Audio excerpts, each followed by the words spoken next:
जिसके सुबह प्रातःकाल जगने पर अयोध्या में 7 पर्दों का गवाक्ष खोला जाता था ताकि भगवान भुवन भास्कर इन पलकों पर प्रणाम की पहली किरण धीमे से रख सकें। ये वो चरण है, इसलिए भरत का सिर धन्य है कि उसने इन पवित्र चरणों में अपना सिर धरा।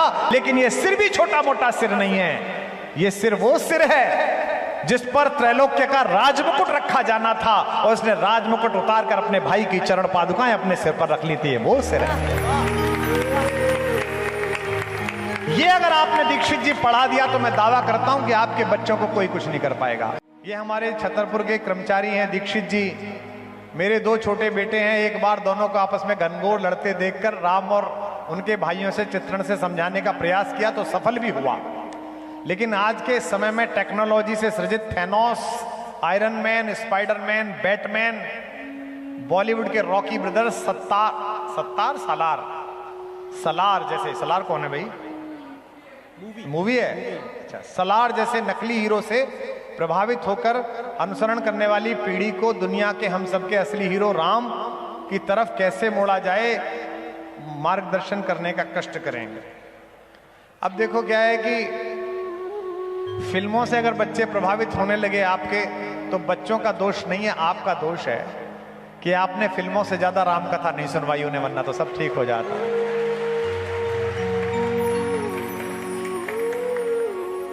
आप फिल्मों से अधिक उन्हें अपने अपने राम की वीडियो सुनवा दो। आप फिल्मों से अधिक उन्हें अपने अपने राम के सत्र में ले आओ, किसी भी साधु सत्संग में ले आओ, वो समझ जाएंगे। क्योंकि तब उनकी समझ में आएगा कि हैरी पॉटर हीरो नहीं है, पुरुषार्थ से जीने वाले राम हीरो हैं। राम के जीवन में कोई चमत्कार नहीं है। राम ने आकाश में हाथ घुमाकर कोई चीज पैदा नहीं की है। राम ने यूं छू मंत्र पढ़ के समुद्र के ऊपर पुल नहीं बनाया है। 3 दिन तक प्रतीक्षा की है, उपासना की है, समुद्र से मार्ग मांगा है, उसके बाद समुद्र को समझाया है, धमकी देकर मारा नहीं है। विनय न मानत जलद जड़ गए 3 दिन बीत, बोले राम सकोप तब भय बिन होए।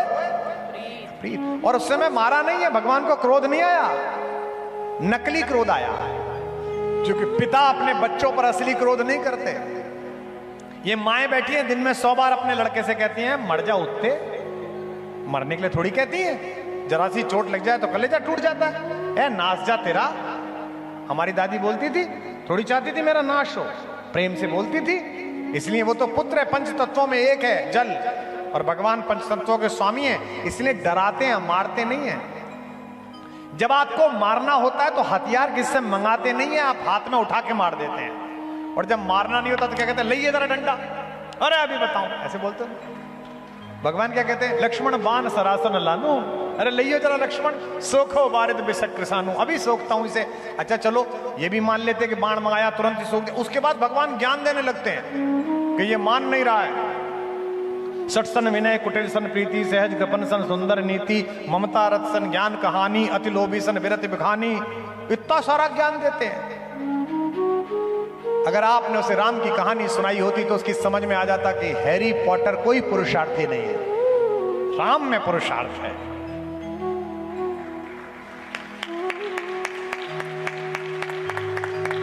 एक वलकल पहनकर निकला हुआ एक निर्वासित राजकुमार विश्व की सबसे शक्तिशाली सेना को उसके घर में घुस के मार के आता है, ये पुरुषार्थ है। हथियार भी कैसे, जंगल से लिए हुए। राम के अंदर कोई चमत्कार नहीं, उन्होंने मनुष्यों की तरह जीवन जीकर हमें बताया कि अगर मैं कर सकता हूं तो तुम भी कर सकते हो। हैरी पॉटर में क्या पुरुषार्थ है जी? मैंने भी देखी है वो फिल्म, षड्यंत्र है हैरी पॉटर। ये सब कहानी जो भारत में परोसी जा रही है पुरुषार्थहीन कहानियां हैं। बच्चों को क्या पढ़ा रहे हो तुम? मैं 70 के दशक की पैदाइश हूं। मैंने अपने बचपन में आरुणि पढ़ा, मैंने धौम्य पढ़ा, मैंने नचिकेता पढ़ा, मैंने प्रहलाद पढ़ा, मैंने ध्रुव पढ़ा, मैंने महाराणा प्रताप पढ़े, मैंने झांसी की रानी पढ़ी, और मैंने वो छत्रसाल पढ़ा कि बेतवा नदी का युद्ध याद अकबर को जब आ जाता था, सुनते हैं सोते सोते अकबर महलों में जग जाता था। मैंने वो पढ़ा, यहीं से प्रकाश भैया की कविता से हमने छत्रसाल पढ़ा। हमने बहन को दिए गए भरोसे पर खरा उतरने के लिए मरने के बाद दोबारा जन्म लेने वाले हरदौल की कहानी सुनी। आप अपने पोते को क्या पढ़ा रही हो जी? अभी एक बिटिया आई थी, बैठी होगी, उसने मुझसे कहा कि आपसे मिलना था गुरुजी। जब मैं गर्भावस्था में थी तो मैंने पूरे समय 9 महीने आपके वीडियो देखे, यहाँ कहीं बैठी होगी बिटिया, और उसका प्रतिफल ये हुआ कि आराम से प्रसूति हुई और बच्चा अत्यंत आनंदपूर्वक शांत बालक है, ज्यादा परेशान नहीं करता, बहुत आनंद में है। हमारे सबके घरों में रामचरितमानस सुनाई जाती थी, सामने कन्हैया जी का चित्र लगा रहता था, तो कन्हैया जैसे बच्चे पैदा होते थे। अब दिन भर एमटीवी सुन रही है, दिन भर कुछ और देख रही है, तो बालक भी ऐसे ही पैदा हो रहे हैं। हैरी पॉटर में क्या पुरुषार्थ है? एक लड़का है पगला सा, वो किसी स्कूल में पढ़ने जाता है, वहां उसे एक जादुई झाड़ू मिल जाती है, उस झाड़ू को वो टांग के नीचे फंसा के उड़ता फिरता है। यही तो है, ये झाड़ू टांग के पीछे लगा के उड़ाने में क्या पुरुषार्थ है? झाड़ू लेके उड़ने में हमने भी उड़ाया था एक झाड़ू लेके, उसमें क्या फर्क पड़ा? क्या हुआ उसको? क्या पुरुषार्थ है? लेकिन कहानी अगर सुनाई होती राम की, भरत की, शत्रुघ्न की, लक्ष्मण की, तो पंडित जी, दीक्षित जी, अपने बच्चों को रोज ये कहानी सुनाओ, अपने बच्चों को रोज महाभारत सुनाओ कि अगर भाई के लिए 5 गांव देने में भी कलेजा फटेगा तो तेरी मृत्यु निश्चित है। क्या कहने गए थे? शांति मांगने गए थे, हैं? तो दे दो हमको 5 गांव, रखो अपनी धरती तमाम, हम वही खुशी से खाएंगे, परिजन पर असीना उठाएंगे। दुर्योधन वह भी दे न सका, आशीष समाज की ले न सका, उल्टे हरि को बांधने चला, जो था असाध्य साधने चला। जब नाश मनुज पर छाता है, पहले विवेक मर जाता है। ये सिखाओ उसे। क्या कहता है दुर्योधन? सुच्यग्रम नैव दास्यामि बिना युद्धे न केशव। हे केशव, महाभारत में कहता है सुई के आगे के भाग की भूमि नहीं दूंगा।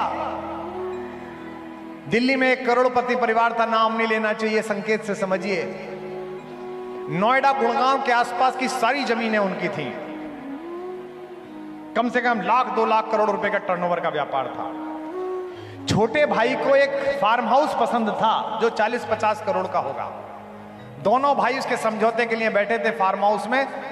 ज्यादा तू मैं हुई तो छोटे भाई ने रिवॉल्वर निकाल ली, बड़े भाई के अंगरक्षकों ने छोटे को गोली मार दी, छोटे के अंगरक्षकों ने बड़े को गोली मार दी। टीवी में देखा टाटा 407 में 1 लाख करोड़ के दोनों पड़े हुए थे। मैंने कहा इन्होंने बिल्डिंगें बनाई, इन्होंने अपार्टमेंट बनाए, लेकिन ये किसी मंदिर में जाकर राम की कहानी ना सुन के आए, वरना यहां ना पड़े होते, एक दूसरे को दे रहे होते। छोटा भाई 50 एकड़ का फार्म हाउस मांग रहा था और बड़े भाई ने गोली निकाल ली। अगर राम की कहानी सुनी होती तो कहती कैसी बात करता है, ये 50 एकड़ छोड़, पूरा सामान तेरा, चल मैं जा रहा हूं, तू संभाल ले। और मैं दावा करता हूं कि छोटा ले नहीं पाता। वो कहता नहीं भैया मत जाइए। ये संस्कार किसने भरा? ये संस्कार मानस जी ने भरा, ये संस्कार राम की कहानी ने भरा। दीक्षित जी, आपके बच्चों में राम और लक्ष्मण का सद्भाव हो, मैं तो यही कामना कर सकता हूं। हम 4 भाई हैं, मैं घर में सबसे छोटा हूं। सरस्वती की कृपा है कि लोकप्रियता थोड़ी ज्यादा है, तो मेरे भाई जो बड़े विद्वान हैं, अच्छे पढ़े लिखे हैं, बड़े पदों पर हैं, लोक में उनका परिचय मेरे भाई के रूप में है। कहीं जाते तो लोग कहते हैं कि कुमार विश्वास इनके भाई हैं, लेकिन जो मेरे परिवार के लोग हैं वो पता है कि परिवार में कोई मांगलिक उत्सव, वो अभी मांगलिक उत्सव था 24 तारीख को, सबसे बड़े से जो छोटे भाई हैं उनकी बेटिया की गोद भराई का कार्यक्रम था। मेरा साहस नहीं है कि अगर उनमें से कोई खड़ा हो तो मैं बैठ जाऊं, ये साहस नहीं है। और शायद इसी कारण मेरे चरित्र का भी उन्नयन है और मेरे जीवन का भी उन्नयन है।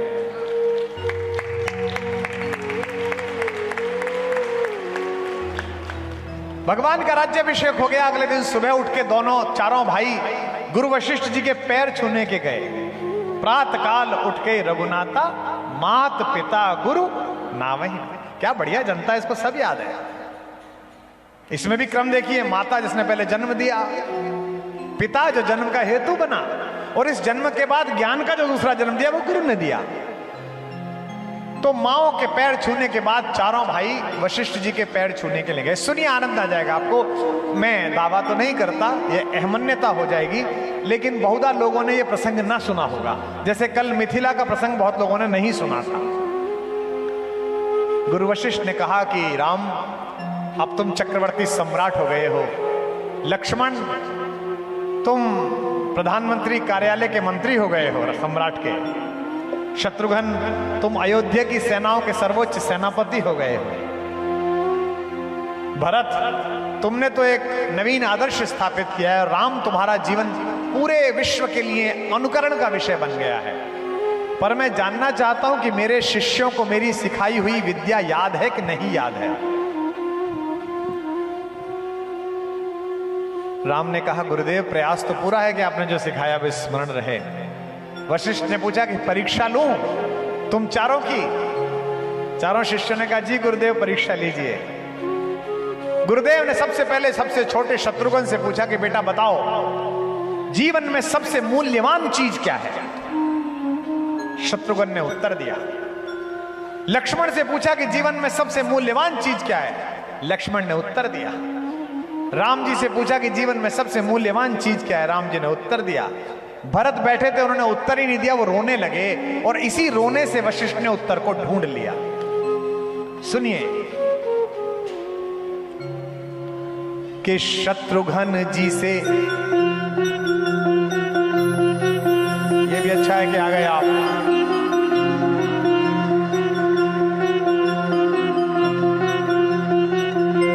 पधारिए पधारिए। मैं आप ही की प्रतीक्षा में था, जो सुना रहा था वो आपको सुनना चाहिए। चारों भाइयों से गुरु वशिष्ठ ने पूछा कि जीवन में सबसे मूल्यवान क्या है। तो क्या क्या उत्तर मिला बताता हूं।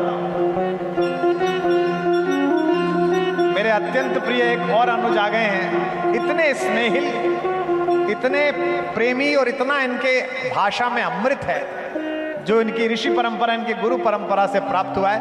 मुझे लोग कहते हैं कि आपने क्या कमाया, क्या छोड़ दिया। मैं कहता हूं मुझसे सौभाग्यशाली कौन जिसके आप जैसे भाई हों, जिसके आप जैसे भ्राता हों। विराज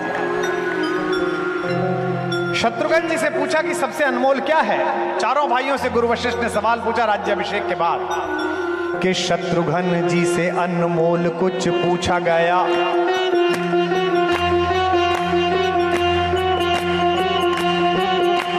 शत्रुघ्न जी से अनमोल कुछ पूछा गया। बोले वीरताई के समान भला और क्या। बोले वीरताई के समान भला और क्या। बोले वीरताई के समान भला और क्या।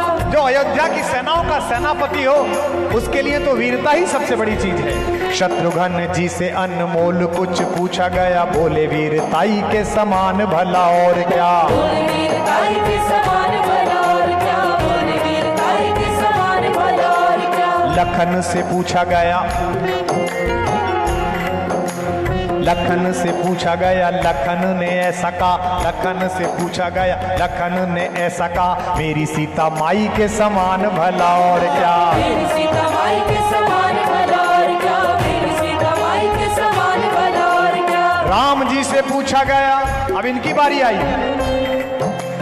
राम जी से पूछा गया। राम मुस्काए बोले। राम जी से पूछा गया। राम मुस्काए बोले जग की भलाई के समान भला और क्या। जग की भलाई के समान भला और क्या। जग की भलाई के समान भला और क्या। भरत के नयनों से, भरत के नयनों, भरत के नयनों से गिर के आंसू ये बोले। शब्द नहीं सिर्फ आंसू।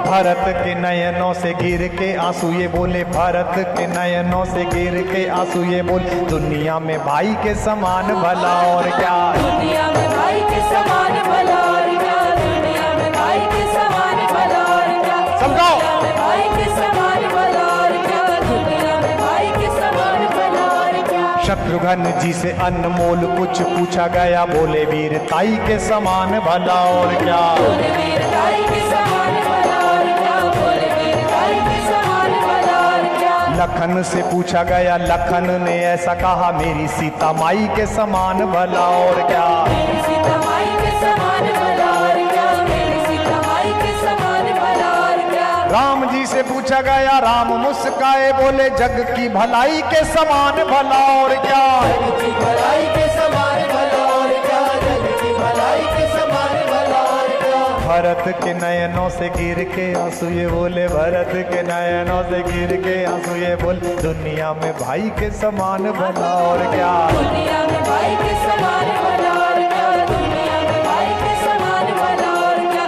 दुनिया में भाई के समान भला और क्या। दुनिया में बोलो भरत लाल की जय। तो दीक्षित जी आपके बच्चे देख रहे हैं, हैरी पॉटर आपके बच्चे देख रहे हैं जो आपने लिखी है फिल्में, मैं तो पढ़ भी नहीं पाया कौन सी फिल्म लिख के भेजी है। तो भैया उनमें झगड़ा होगा ही। उन्हें मानस सुनाओगे कि जहां विश्व के एकमात्र उदाहरण है, दो प्रकार की संस्कृतियां, साहब मुझे क्षमा करेंगे कहते हो। एक संस्कृति है जो सत्ता के लिए अपने पिता को बंद कर देती है और आधी मटकी पानी और एक रकाबी शोरा और 2 चपातियां देती है, जिसे औरंगजेब कहा जाता है। जब उसने शाहजहां को बंद करा तो शाहजहां शायर था फारसी का। उसने अपनी बेटी जहां आरा से कहा कि अपने भाई से कहो गर्मी बहुत हो रही है, ये मटकी थोड़ी आधी टूटी हुई है, अगर पूरी मटकी पानी दे दिया करे तो जरा मेरे दिन ठीक गुजर जाएंगे। जहां आरा ने कहा कि भैया अब्बा हुजूर चाहते हैं कि मटकी में पानी ज्यादा हो। झुंझलाए हुए औरंगजेब ने कहा उनसे कहो तमीज में रहें, मैं जिंदा छोड़े हुए हूं, ये बड़ी बात है, जितना पानी मिल रहा है पी लें। एक चिट्ठी फारसी में एक रुबाई लिखकर भेजी शाहजहां ने अपने बेटे को, ए पिसर तू अजब मुसलमानी, बापिदरे आप जिंदा तरसानी। हिंदी में बता देता हूं, आप अपनी संस्कृति पर गदगद हो जाएंगे, जय घोष गूंजेगा यहां। लिखा बेटा तू और मैं अजब प्रकार के इस्लाम मानने वाले आए, जो इस देश में तो आए लेकिन इस देश को न समझ पाए। एक तू है जिंदा आप तरसानी, पिसर माने बेटे, ए बेटे तू अजब मुसलमानी, बबिंदा आप तरसानी, जो अपने जिंदा पिता को पानी के लिए तरसा रहा है। और एक ये भारतीय हैं जिन पर हम राज्य करते हैं, ये अपने दिवंगत पूर्वजों को भी महीने भर पानी पिलाते हैं श्राद्ध में। हम दोनों भैया, ये संस्कृतियों का विभेद है, ये वैचारिकी का विभेद है। सत्ताओं से देश नहीं बनते, संस्कृतियों के पुनर्निरीक्षण से, उनके रक्षण से देश बनते हैं। लोग पूछते हैं ना कि इन मठों मंदिरों इन कथावाचकों का क्या योगदान है। नेता अक्सर पूछते हैं कि यहां बैठे हैं कई नेता, बुरा ना मान जाएं कि साहब इनका क्या योगदान है। तुम ईंट मिट्टी से, संविधान की मान्यताओं से, नियमों से, कानूनों से किसी राष्ट्र का शरीर बना सकते हो, लेकिन उस राष्ट्र की सात्विक आत्मा का निर्माण तो साधु करता है, संत करता है, मठ करता है, तीर्थ करता है। दीक्षित जी आप पूछते हैं कि आप अपने दोनों बच्चों के बीच का संघर्ष कैसे टालें। श्रीमद् वाल्मीकि रामायण पढ़ाइए। इस श्लोक को मैंने आज से 5-6 वर्ष पहले रात्रि में 3 बजे पढ़ा तो आपकी भाभी जाग गई। वो सुबह उठती हैं 5 बजे पूजा करने के लिए। उन्होंने मुझसे कहा क्या हो गया। उन्हें लगा मुझको कोई समस्या हो गई, क्योंकि मैं हिचकियों से रो रहा था। मैं वाल्मीकि रामायण बंद करता था, फिर रोता था, फिर रोता था, फिर पढ़ता था। मैंने कहा कुछ नहीं, तुम सो जाओ, सुबह समझाऊंगा।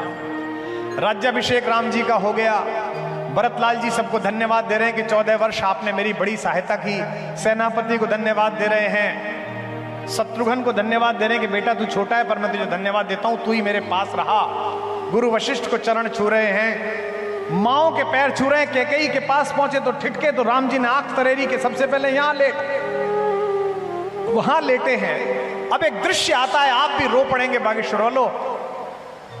एक दृश्य आता है जहां वे माता सीता के सामने पहुंचते हैं। अब जटाओं से लिपटा हुआ शीश है और भारतेश्वरी माता सीता बैठी हुई हैं।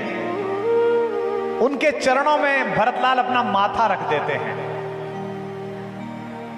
कवि लिखता है, महाकवि लिखता है, कवियों का कवि लिखता है, जिसकी आदि कविता में वाणी कल्याणी ने प्रवाह पाया, जिसके कारण मुझ जैसा सामान्य शठ मूर्ख, एक सामान्य गृहस्थ अपनी बात कहने के योग्य हुआ इन लाखों हजारों लोगों में।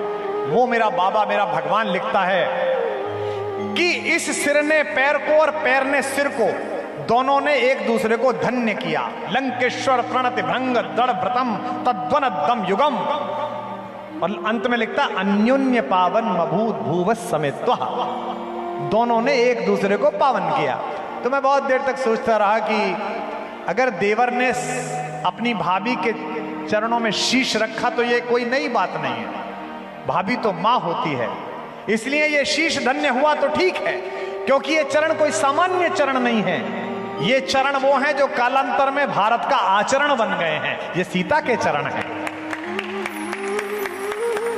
ये चरण सामान्य चरण नहीं है। ये मिथिलेश नंदिनी के वो चरण हैं कि जिनके चरणों में जब वो अपने बाग में चलती थी तो न वो पल्लव और कोपल बिछाई जाती थी। ये वो दृष्टि है जिसके सुबह प्रातःकाल जगने पर अयोध्या में 7 पर्दों का गवाक्ष खोला जाता था ताकि भगवान भुवन भास्कर इन पलकों पर प्रणाम की पहली किरण धीमे से रख सकें। ये वो चरण हैं। इसलिए भरत का सिर धन्य है कि उसने इन पवित्र चरणों में अपना सिर धरा। लेकिन अगली पंक्ति पर आपका ज्यादा कोलाहल गूंजेगा, लेकिन ये सिर भी छोटा मोटा सिर नहीं है।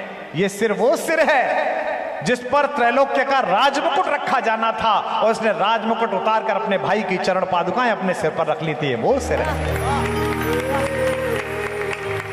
ये अगर आपने दीक्षित जी पढ़ा दिया तो मैं दावा करता हूं कि आपके बच्चों को कोई कुछ नहीं कर पाएगा। और आपके बच्चे तो छोटे हैं।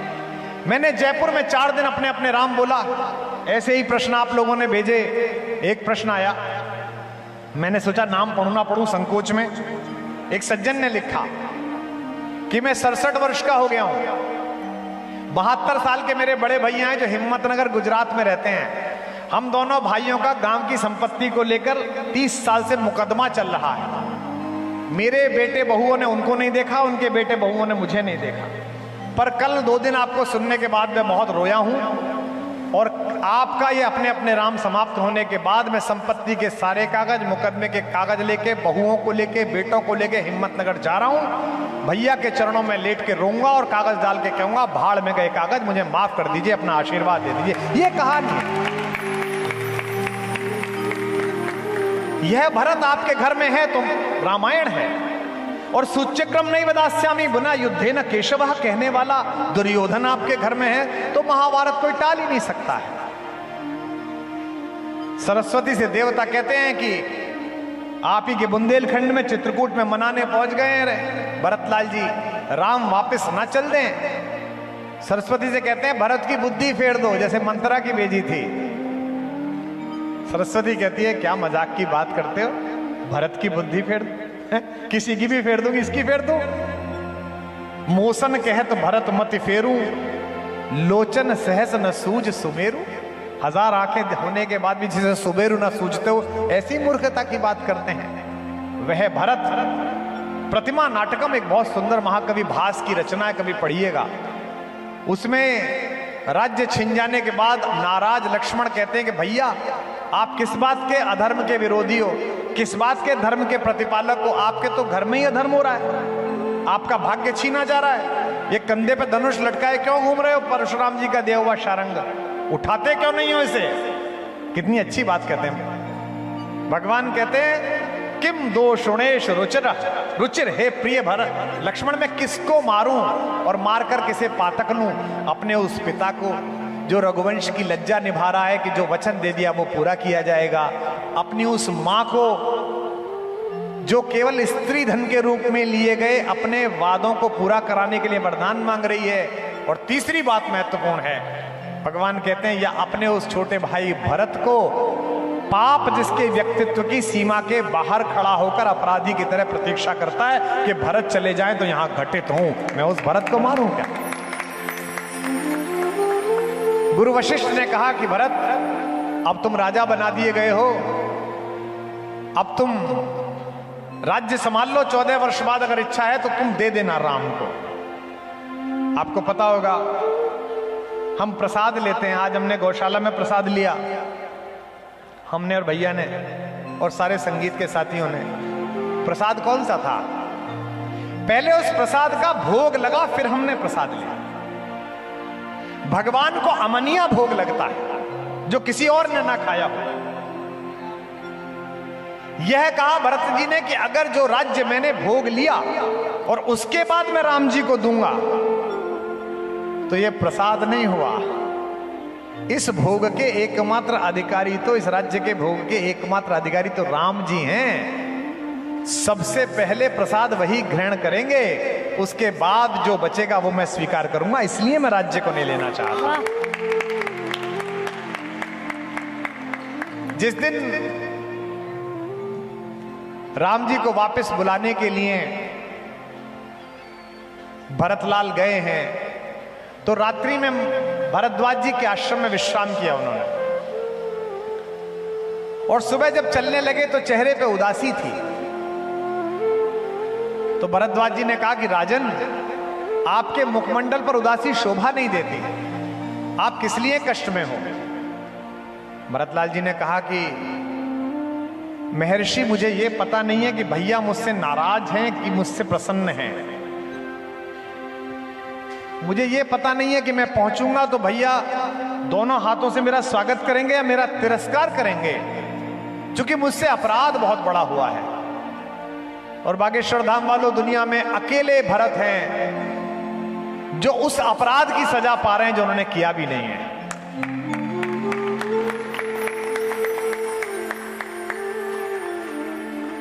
भरद्वाज जी ने कहा, मुझे ये तो पता नहीं भाई, तुम सांसारिक लोग हो, तुम भाइयों का प्रेम क्या है।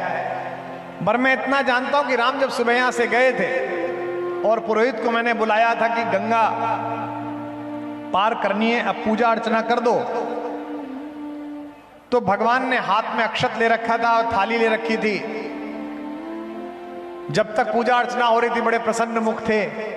जैसे ही पुरोहित के मुंह से निकला जम्बू द्वीपे भरत खंडे, भरत सुनते ही थाली हाथ से छूट गई और पृथ्वी पर रोने लगे, कहने लगे हाय भरत, हाय भरत। इसलिए मुझे पता नहीं कि प्रेम है कि नहीं है। अपने आंसू से, कविता का तत्व देखना आप, अपने आंसू से गंगा को धोते रहे, अपने आंसू से गंगा को धोते रहे, अपने आंसू से गंगा को धोते रहे, अपने आंसू से गंगा को धोते रहे, हाथ में जल लिए राम रोते रहे, हाथ में जल लिए राम रोते रहे, अपने आंसू से गंगा को धोते रहे, अपने आंसू से गंगा को धोते रहे, हाथ में जल लिए राम रोते रहे, हाथ में जल लिए राम रोते रहे, अच्युतम केशवम कृष्ण दामोदरम। आप आ गए उसमें, केशवम कृष्ण दामोदरम, राम नारायणम जानकी वल्लभम। गाओ, नारायणं जानकी वल्लभं, राम केशवम कृष्ण दामोदरम, अच्युतम केशवम कृष्ण दामोदरं, राम नारायणम जानकी वल्लभम, राम नारायणं जानकी वल्लभं, राम नारायणं जानकी वल्लभं। नंगे थे पांव बावले के, जब मिलने पहुंचे भरत तो पैर कीचड़ में सने हुए भाग रहे हैं। कई बार होता है, अयोध्या जी जाओ, ब्रज में जाओ तो मैं तो चप्पल नहीं पहनता हूं। तो जब तक किसी से मिलने के लिए पहुंचो, किसी आश्रम में पहुंचो, किसी साधु संत से मिलो, नीचे से सारी धोती गंदी हो जाती है। ड्रेस वाले कहते हैं सर वैनिटी वैन में आ जाओ, थोड़ा कपड़े बदल लो। अबे मैंने कहा मूर्ख हो, इस रज में भगवान लोटा है और इससे बचने की कोशिश कर रहे हो, उसे तो सिर पे लगाओ, कहां पागल है।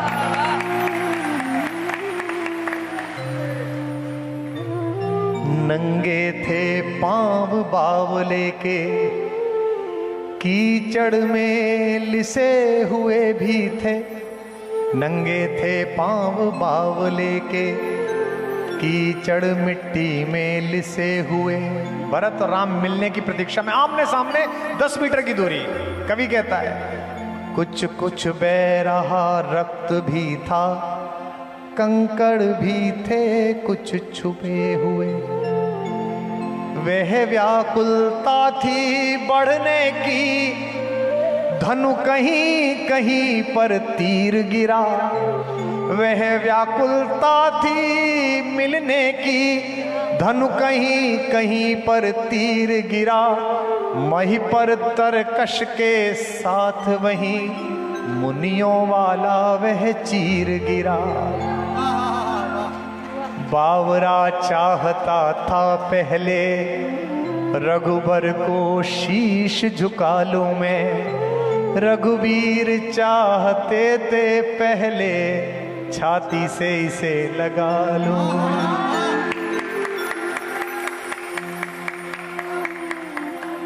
रघुवीर चाहते थे छाती से पहले इसे लगा लूं मैं, आखिर रघुबर की विजय हुई, हाथों पर उठा लिया उसको, वह चरण छुए इससे पहले छाती से लगा लिया उसको। यह हृदय हृदय का मिलन हुआ, जब हृदय हृदय का मिलन हुआ तो दूर विरह का ताप हुआ। सबने देखा, अब सबने देखा, चित्रकूट में ऐसे भरत मिलाप हुआ। तो दीक्षित जी, आप अपने बच्चों को पढ़ा क्या रहे हो? अगर ये सिखा रहे हो, रात के समय में चंद्रमा निकला हुआ है, पूरी अयोध्या सामने बैठी हुई है, भगवान मंच पर विराजमान हुए, सामने भरत बैठे, आप जैसे हजारों लोग, सारी अयोध्या के लोग, वो एक रात थी जो इस विश्व का इतिहास बदल सकती थी। अगर राम उस दिन लौट जाते तो जनता की इच्छाओं का पालन होता। दिल्ली में बैठे हुए मठाधीश और लखनऊ और भोपाल में बैठे हुए नेता और यहां आए हुए विधायक गण समझें कि भगवान ने एक नया आदर्श तय किया है। राम जी ने, जनमत सदा सत्य नहीं होता, कई बार जनमत भी गलत होती है, लेकिन नीति सदा सत्य होती है, सत्य सदा सत्य होता है। अगर उस दिन राम लौट जाते तो जनता तो बड़ी प्रसन्न होती कि चलो कंटक कटा, वापस आ गए। लेकिन भगवान ने कहा कि नहीं, मेरे और तुम्हारे पिताजी ने संविधान में संशोधन किया है। इसीलिए मैं सारे लोगों से कहता हूं कि भगवान अगर लड़कर अपने विग्रह में स्थापित हुए हैं रामचंद्र जी, तो मुझे इसका दुख नहीं है, मुझे इसका सात्विक स्वाभिमान है कि न्याय के देवता ने न्यायालय में लड़ा के अपना न्याय लिया। और आज ये मेरा छोटे भाई, मेरा अनुज मथुरा से आए हैं। मैं इसी व्यासपीठ से इसी शुभकामना को आपके संकल्प के बीच दोहराता हूं कि साल नहीं बीतेगा, जैसा उत्सव हमने अयोध्या में मनाया वैसा हम मथुरा में मना के मानेंगे, लेकिन सात्विकता से मनाएंगे। यह दो संस्कृतियों का अंतर है। एक कहती है कि इसमें जो लिखा है वही सत्य है, इसके बाहर गए तो सरतन से जुदा मार देंगे। एक हमारी संस्कृति है। ये किताब आई है सनातन धर्म क्या है, मेरे छोटे भैया की, सबको पढ़नी चाहिए, बड़ी सरल है, मैंने भी पढ़ी। लेकिन इस किताब में भी 5 दोष जो मुझे दिखेंगे वो लिख के मैं फोन करूंगा कि भैया ये छूट गया, अगले संस्करण में ठीक कर लेना, और वो मानेंगे। ये कहां से आया है? ये परंपरा इस संस्कृति से आई है जहां आद्य शंकराचार्य, विश्व की सबसे बड़ी तेजस्वी विभूति, दक्षिण से चली और महेश्वर में मंडन मिश्र को शास्त्रार्थ के लिए आमंत्रित किया। मंडन मिश्र का क्या जलवा था। शंकराचार्य जी महेश्वर पहुंचे और किसी पनघट पे पनिहारिन से पूछा कि मंडन मिश्र का घर कहां है, तो पनिहारिन ने कहा जिस द्वारे पर तोता और मैना संस्कृत भाषा में द्वैत अद्वैत का शास्त्रार्थ करते मिले, वो महारथी मंडन मिश्र का घर है। इतना बड़ा महारथी था।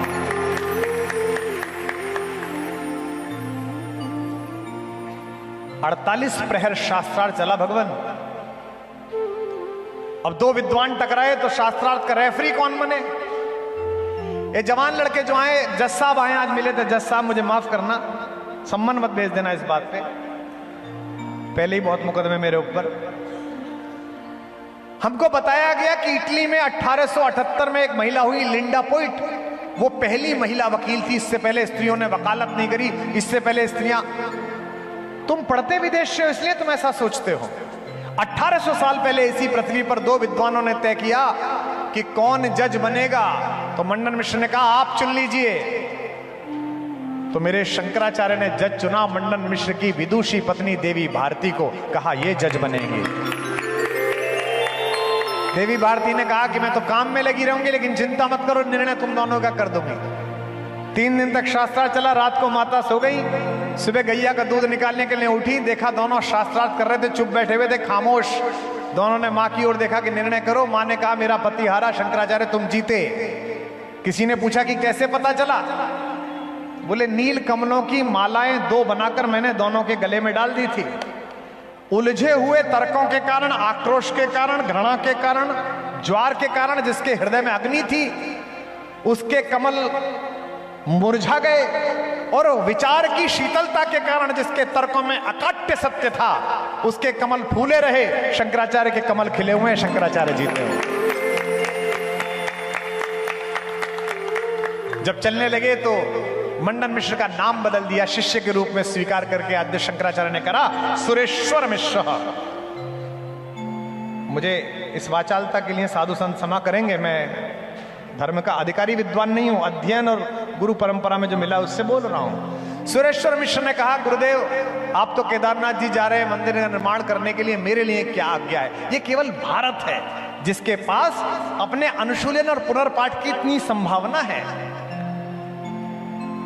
कहा आद्य शंकराचार्य जी ने, हे मेरे प्रिय शिष्य सुरेश्वर, तुम मेरे आज तक के लिखे हुए पर वार्तिक लिखो।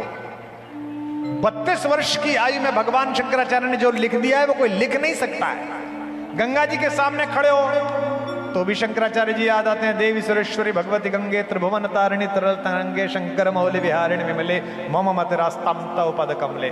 विष्णु जी को प्रणाम करो तो शंकर जी याद आते हैं, शंकर जी को प्रणाम करो तो भी शंकर जी याद आते हैं। नमामि शमीशान निर्वाण रूपम विभुम व्यापकम ब्रह्म वेद स्वरूपम, वही याद आता है। इतना विद्वान व्यक्ति अपने शिष्य सुरेश्वर से कहा मुझ पर वार्तिक लिखो। यहां जो संतगण बैठे हैं, जो विद्वान बैठे हैं, वे वार्तिक का अर्थ समझते हैं, लेकिन सामान्य जनता के लिए बता रहा हूं। इस पर जय घोष करना कि तुम्हारी गुरु परंपरा कितनी सरज और सहज है, कोई अहंकार नहीं है हम में। वार्तिक का मतलब है उत्तम, जो मैंने कहा है बेटा इसकी समीक्षा कर, ये तो कोई बड़ी बात नहीं है। मेरी 3 किताबें बेस्ट सेलर, कोई दीवाना कहता है पगली लड़की और फिर मेरी याद, मैं कहूं कि इसकी समीक्षा करो, इसमें क्या महान काम है अपनी तारीफ करवाना हूं? कहते हैं उत्तम इसकी समीक्षा कर, अनुक्तम जो मैं नहीं कह पाया हूं बेटे उसकी समीक्षा करके गुरुजी आप चूक गए, बड़ी बात।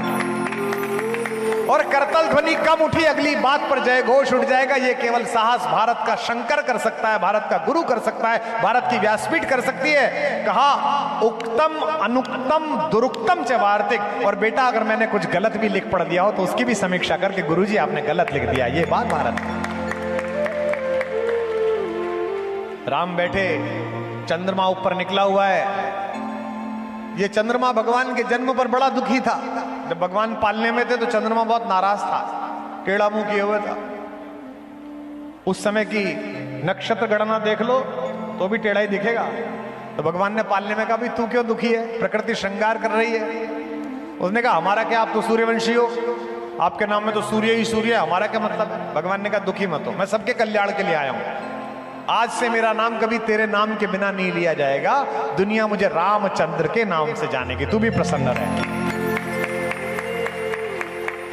गुप्त जी लिखते हैं बुंदेलखंड के, रात्रि में जनता बैठी, आनंद लीजिए इसका, कि तदनंतर बैठी सभा उटज के आगे, नीले वितान के तले दीप बहु जागे, टकटकी लगाए नयन सुरों के थे वे। सब टकटकी लगाए थे, पता नहीं क्या होगा। परिणाम उत्सुक उन भयातुरों के थे वे। वह चंद्रलोक था कहां चांदनी वैसी, प्रभु बोले गिरा गंभीर गूढ़ निधि जैसी। एकदम भगवान बोले, हे भरत भद्र अब कहो अभीप्सित अपना। भैया बताओ क्यों आए, क्या चाहिए? सोचिए, जिसके कारण उनके परम प्रिय भाई को इतना कष्ट सहना पड़ा, उस भाई से भाई पूछ रहा है कि तुझे चाहिए क्या? सब सजग हो गए, भंग हुआ जो सपना। भरत ने कहा, हे आर्य रहा क्या भरत अभीप्सित अब भी? मुझे और क्या चाहिए भैया, मैं तो इसी दिन के लिए पैदा हुआ था कि मेरी माँ के कारण मेरे पिता कष्ट पाकर मरे, आप इस पेड़ के नीचे बैठे रहें, भाभी के पैरों में बिवाई फट जाएं, इसी दिन के लिए पैदा हुआ था।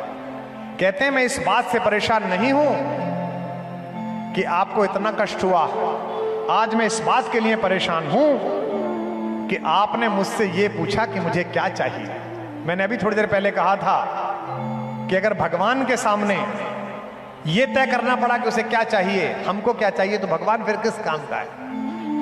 कहता है कि आर्य रहा क्या भरत अभीप्सित अब भी। भगवान ने क्या करा? प्रभु ने भाई को पकड़ हृदय पर खींचा, रोदन जल से सविनोद उसे फिर सींचा। और ये दो पंक्ति सुनिएगा, कहा बेटा मुझसे क्यों नाराज होता है? तेरे आशय की थाह मिलेगी किसको, जनकर माता भी जान न पाई जिसको। 100 बार धन्य वह एक लाल की माई। आप भी बोलना, 100 बार धन्य वह एक लाल की माई, जिस जननी ने है जना भरत सा भाई। पागल सी प्रभु के साथ सभा चिल्लाई, 100 बार धन्य वह एक लाल की माई। ऐसा भाई जिसको प्राप्त हो जाए। बड़ा प्रसिद्ध प्रसंग है, मैंने कई बार सुनाया भी है और बहुत सारे लोग इसे सुनाते भी हैं, लेकिन कुछ लोगों को इसमें अत्यंत आनंद मिलता है, इसलिए मैं सुना रहा हूं। बाकी मुझे शबरी पर विशेष रूप से आज बोलना है। उस दिन भरतलाल जी को 3 चीजें देकर भेजा भगवान ने। पहली नीति, कि बेटा कुछ हो जाए नीति पर चलना। दूसरी खड़ाऊं, और तीसरी क्षमा। भरत के मन में अपनी मां को लेकर बड़ा क्रोध था, भगवान ने उसे क्षमा से भरकर भेजा। और कैकेयी ने जब समझाया कि बेटा तुझे याद है राम, आधी रात तू मेरा सपना देखकर दीदी के पास से उठकर आता था और दीदी कहती थी अरे ओ बावली तेरा ये ओ कोयल तेरा बच्चा जाग गया, तो वही राम है। होने पर बहुधा अर्धरात्रि अंधेरी, जी जी आकर करती पुकार थी मेरी। लो कुहुकनी अपना कुहुक राम यह जागा, निज मंझली माँ का स्वप्न देख उठ भागा। तू वही राम मैं वही के कई तेरी, होने पर बहुधा अर्धरात्रि अंधेरी। राम क्या कहते हैं? हे अम्ब तुम्हारा राम जानता है सब, इस कारण वह कुछ खेद मानता है कब। छोटे छोटे बातों में गुस्सा हो जाना, क्रोध हो जाने वाले लोगों, इस प्रसंग से दीक्षित जी ने इस बहाने याद दिलाया, यही ध्यान रखना कि अगर क्षमा इतनी बड़ी है जितनी राम में है, तो तुम्हारे घर में रामायण है। और अगर समाई इतनी भी नहीं है कि 5 गांव भी नहीं दे सकते, तो तुम्हारे घर की महाभारत को कोई टाल नहीं सकता। ये तय बात।